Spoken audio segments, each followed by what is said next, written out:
Salut tout le monde, j'espère que vous allez bien. Ça fait un petit moment que j'avais plus reposté sur YouTube depuis que je suis pas mal pris à aider mes élèves en mentorat. Mais je prépare quand même beaucoup de nouveaux contenus que je vais d'ailleurs aller enregistrer en studio la semaine prochaine. J'ai hâte que vous découvriez un petit peu ce nouveau format et j'espère bien évidemment que ça vous plaira. Alors pour le sujet d'aujourd'hui, je vais vous montrer comment identifier les phases d'accumulation, manipulation et de distribution en observant les sessions, en particulier asiatiques, de Francfort et de Londres. Et puis l'avantage, c'est qu'en comprenant ces dynamiques, eh bien, ça va vous permettre d'éviter de vous faire piéger et au contraire, vous pourrez profiter de ce type de manipulation pour ensuite capitaliser sur de gros gains. On se retrouve juste après l'intro. À tout de suite.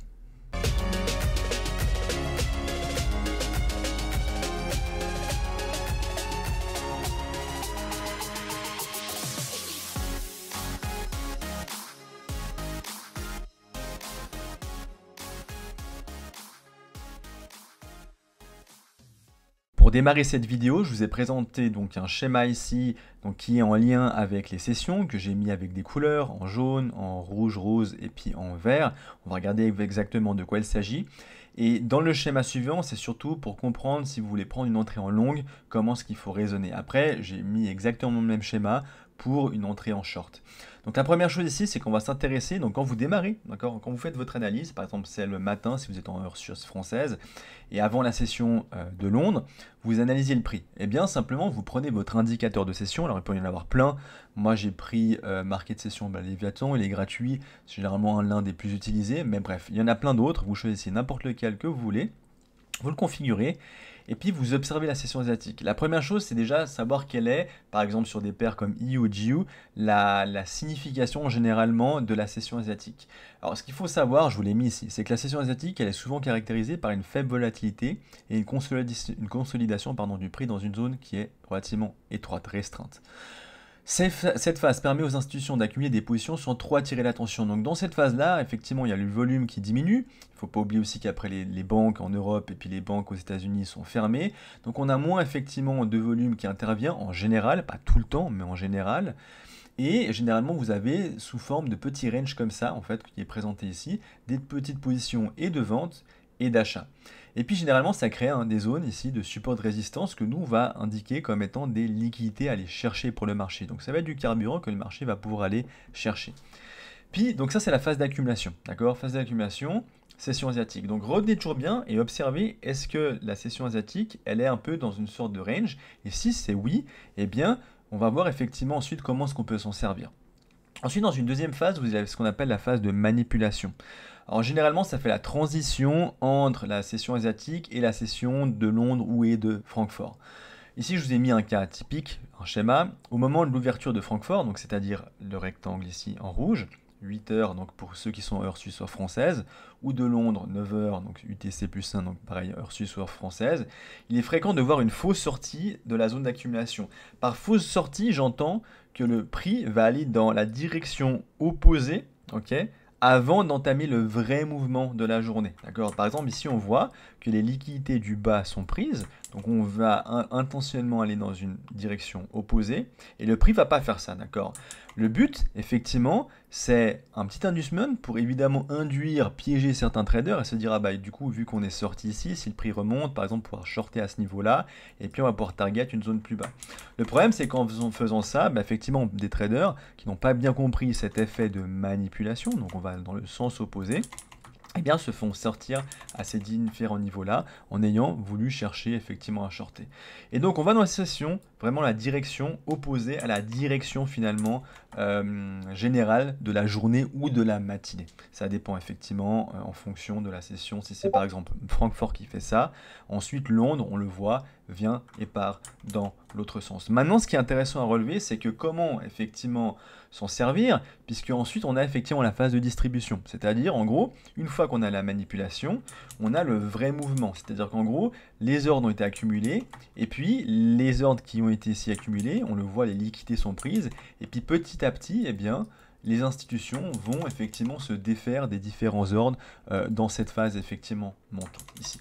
Donc ici, la possibilité, effectivement, quand vous repérez ce genre de setup, eh bien, c'est de vous dire, est-ce que, par exemple, dans une situation où vous chercheriez à longue, je ne sais pas, par exemple, vous êtes dans une structure, je dis comme ça au hasard, haussière, et puis le prix fait comme ça, il vient créer des liquidités, donc en gros dans la session asiatique, et ensuite vous avez une zone de demande, d'accord? Et puis cette zone de demande, comme vous le savez sur cette chaîne, il faut toujours avoir de l'imbalance et un peu de volume, et éventuellement qu'elle ait créé quelque chose sur la structure, mais du moment que vous avez une zone, pardon, que vous repérez une zone qui a effectivement de l'imbalance et du volume, une zone de demande, et bien observez ensuite si au moment de la manipulation, est-ce que vous pouvez potentiellement rentrer ici avec un change of character éventuellement, et puis ensuite vous placer pour une entrée eh bien, en longue et pouvoir effectivement venir par exemple comme ça. D'accord, vous venez ici, je sais pas, le prix revient, là je le fais ça comme ça rapidement, hein.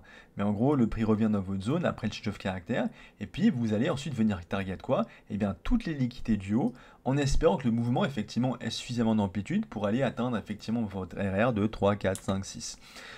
Donc l'idée c'est que si vous êtes capable de repérer ça, eh bien, vous aurez moins peur quand le prix va aller dans une direction opposée, parce que vous savez, d'accord, qu'il y a potentiellement ce type d'accumulation, d'accord, manipulation-distribution qui entre en jeu, ok. Et la seule façon de le voir, c'est typiquement quand vous êtes dans un cas où vous avez un range, vous avez une zone ici de demande, pour un long, je répète, et que le prix vient dans cette zone de demande. Si vous voyez les liquidités, et que les liquidités du haut de la session asiatique ne sont pas prises, vous savez que statistiquement parlant, il y a très probablement des chances que vous ayez repéré ce schéma-là et que donc vous pouvez avoir un trade avec un capital, le fait de pouvoir capitaliser des gros gains parce que justement vous avez pris votre entrée dans une phase de manipulation et donc après vous allez pouvoir profiter, d'accord, de toute la liquidation ici grâce à la phase, d'accord, de distribution. Okay, c'est pour ça que c'est important parce que cette phase de distribution, c'est celle qui va vous permettre effectivement de pouvoir avoir suffisamment de volume pour pouvoir effectivement faire un RR de 4, 5, 6.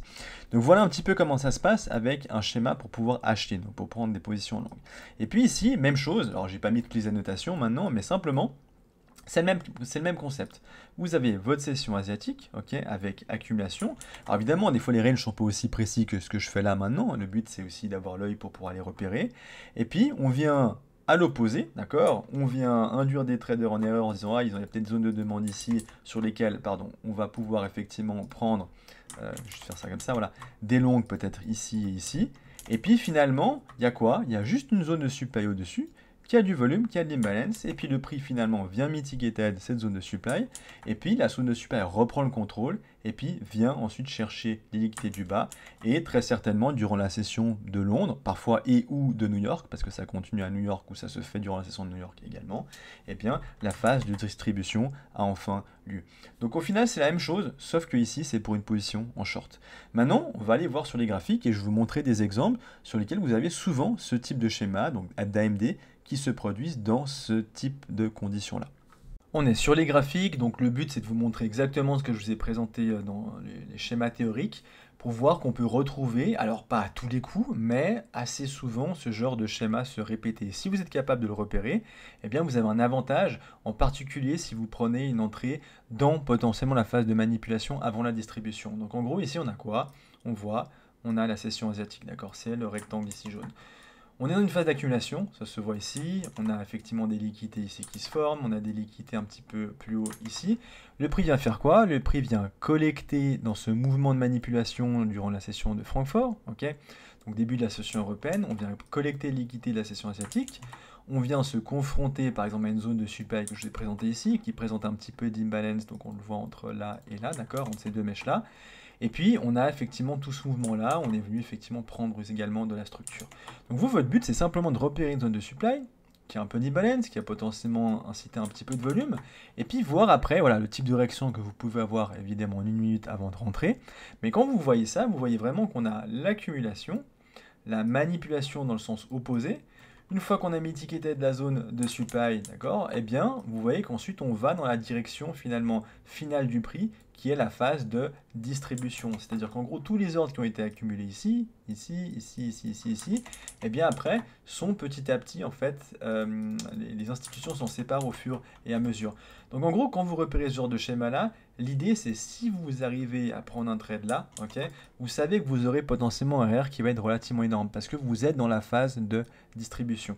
Et vous aurez aussi moins peur évidemment de ce genre de manipulation-là, c'est-à-dire quand le prix part dans la direction opposée, en vous disant est-ce que du coup je dois shorter ou pas shorter, parce que si vous suivez la structure du prix, naturellement vous comprenez, d'accord, la direction du prix. Sauf que vous faites attention, ou vous ne faites pas avoir par ce type de manipulation. Tandis que ceux qui se font avoir, bah, potentiellement ils vont faire quoi? Ils vont se dire ah bah là du coup il y a une zone de demande, il y a le volume qui est arrivé ici, donc je vais essayer de prendre peut-être un long ici, ensuite ils vont peut-être, je sais pas moi, se mettre sur l'extrême ici, mais qui sont en réalité ni plus ni moins que les liquidités de la session asiatique.